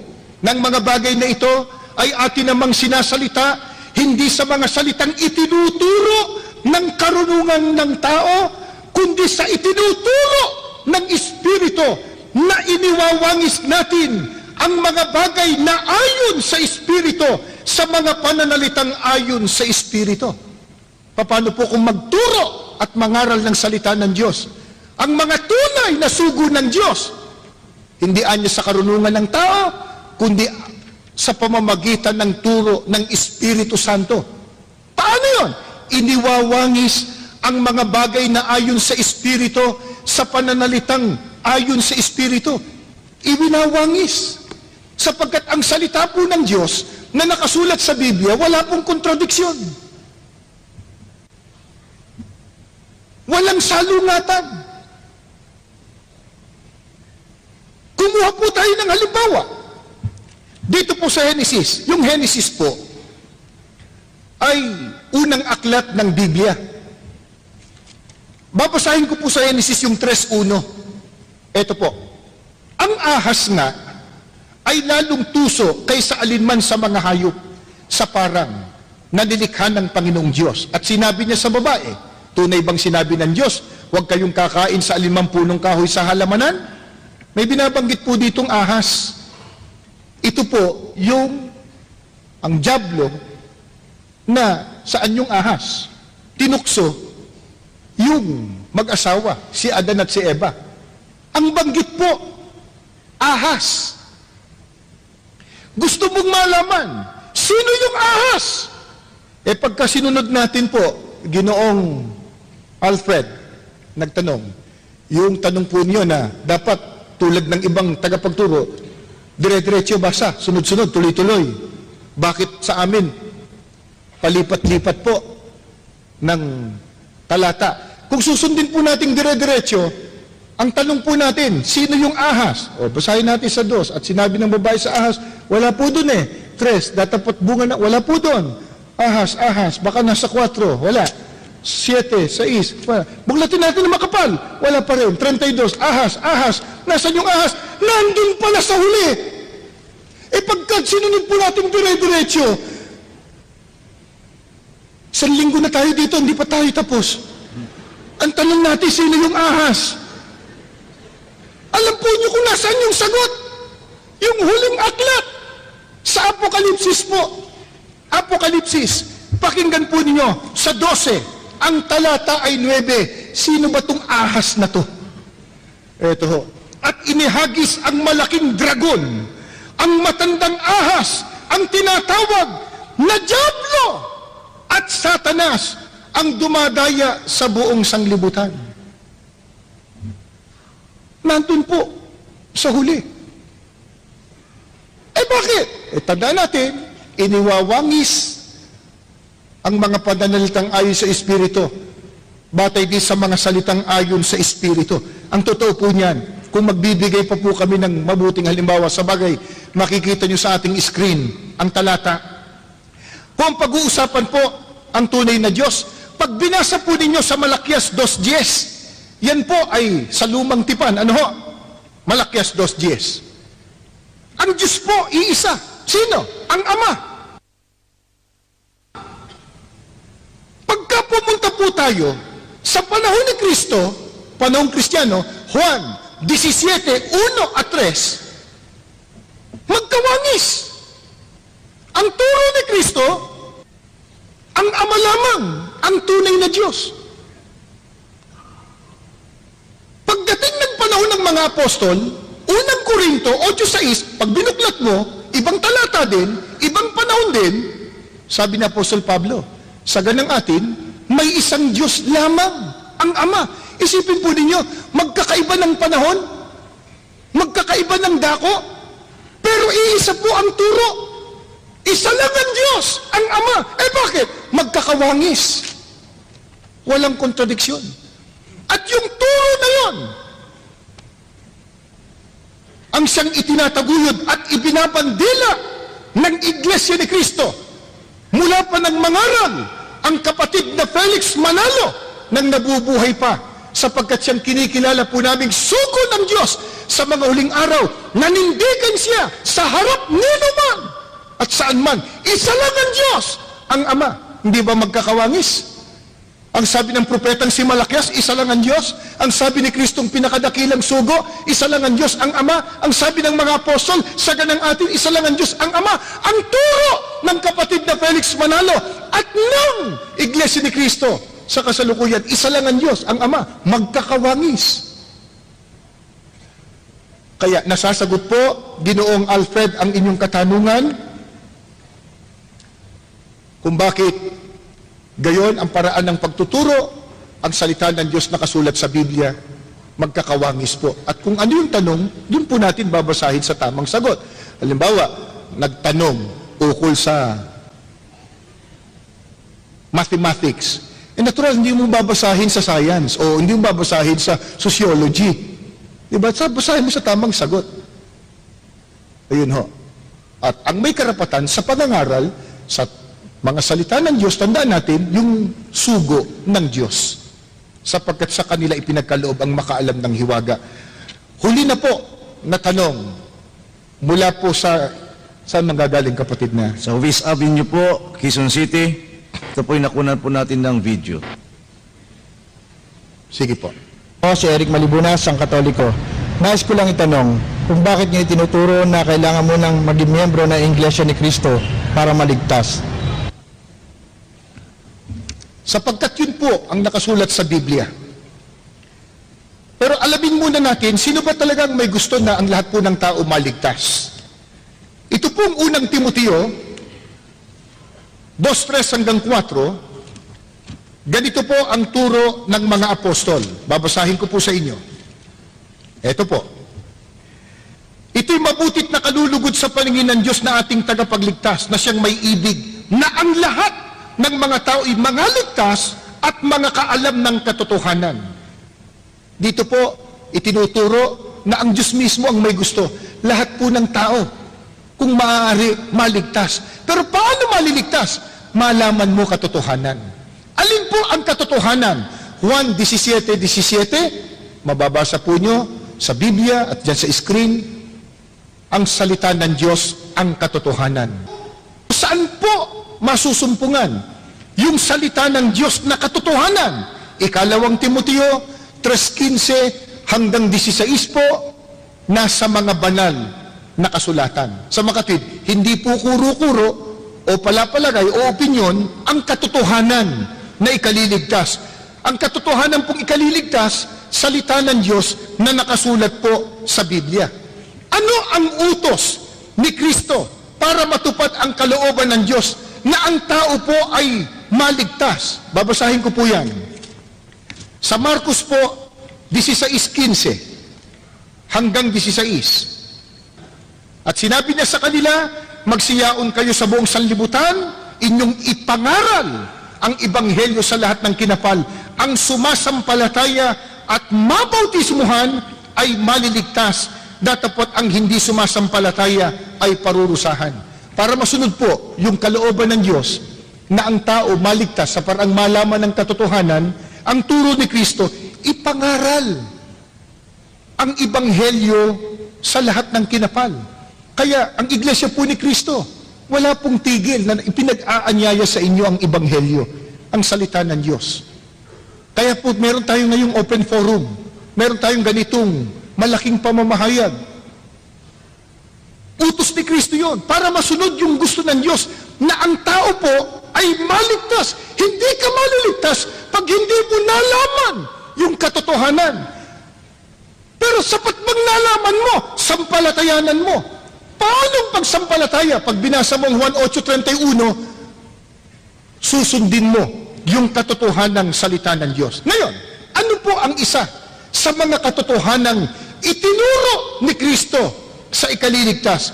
Binasa na po natin kanina yan, pero mababasa niyo po uli sa ating screen sa 1 G7 at 9. Si Kristo po ang may sabi na kinakailangan pumasok sa loob ng kanyang kawan. Sino man pumasok sa loob ng kawan ay magiging ligtas. Yung gustong maligtas may gagawin. Hindi sasampalataya ka lang, paniniwalaan mo lang. May aksyon, may gagawin ka. Ano yun? Papasok ka sa loob. Loob ng ano? Kawan.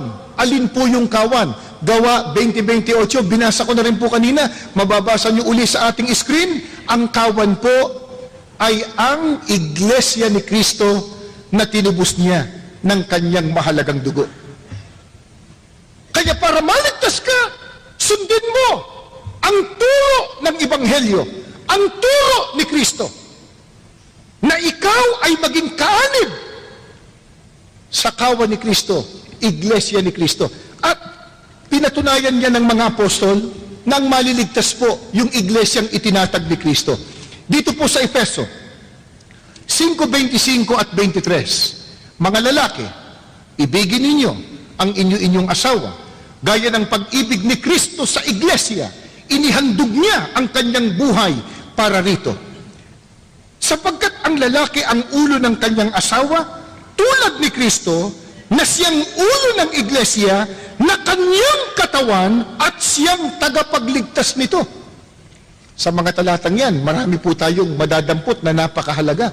Una, yung iglesia, minahal ni Kristo, pinaghandogan niya ng kanyang buhay. Yung iba pong nangangaral, wala nang iglesia pa. Bakit sinabi ng Biblia, mahal ni Kristo iglesia, pinaghandogan niya ng kanyang buhay? Hindi na kailangan ng iglesia. Yung iglesia siguro nila. Pero yung tunay na iglesia, mahalaga.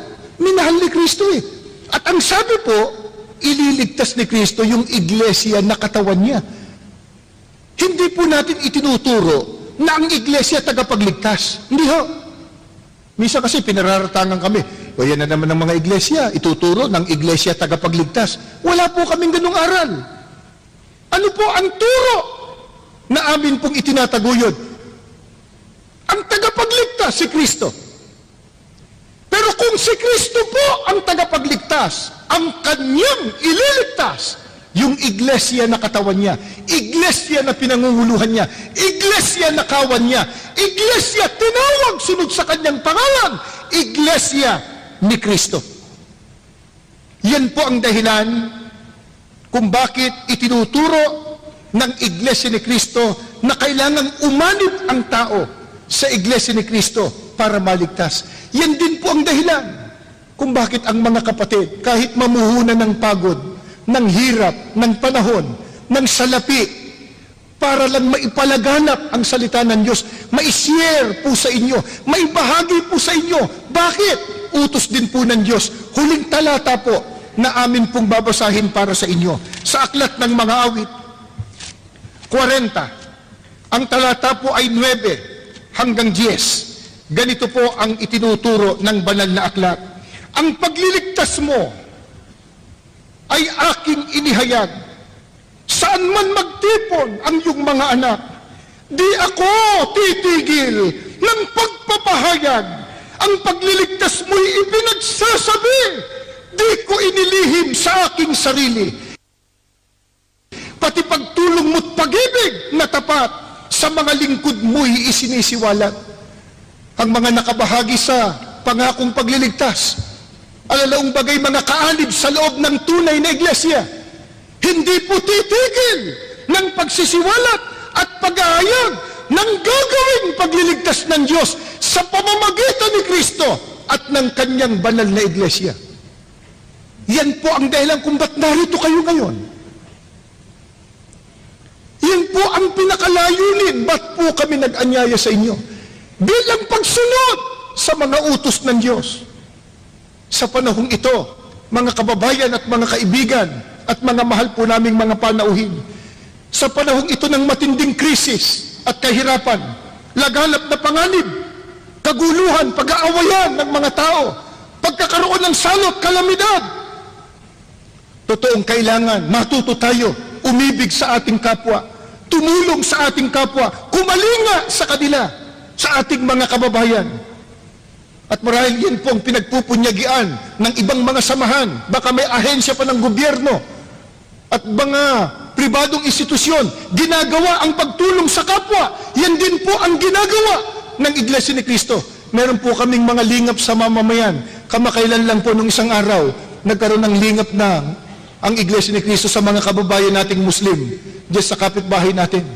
Pero, ang matinding pananalig po namin, ang higit sa lahat na pinakamahalagang maitutulong po namin sa aming kapwa, maiaambag po namin sa inyo, ay ibahagi sa inyo kung ano po ang salita ng Diyos, yung dalisay na salita ng Diyos na nakasulat sa Biblia, sapagkat yun ang maghahatid sa atin, hindi lamang sa ikabubuti ng ating buhay dito sa mundo, higit sa lahat, sa pagtatabo ng kaligtasan pagdating ng paghuhukom. Yang damit, pagka ibinigay sa iyo, masisira, malulurayan, maluluma, madudumahan. Yang pagkain, pag kinain mo, gutom ka uli. Pag di mo kinain, masisira, mapapanis. Yang salapi, pag nagasta mo, wala na. Pag hindi mo ginasta, walang kabuluhan. At baka mas mayaman pa po kayo kaysa sa ibang mga kapatid. Pero may bahagi po namin sa inyo ang dalisay na mga salita ng Diyos na nakasulat sa Biblia at inyong sinampalatayanan at sinunod at naging kaalab kayo sa Iglesia ni Cristo. Hindi lamang kayo nalapit sa Diyos. Hindi lamang magiging dapat ang inyong paglilingkod sa Diyos. Higit sa lahat, magkikita-kita tayo sa kaharian ng Diyos, sa piling ng Panginoong Kristo, sa bayang banal at sa buhay na walang hanggan.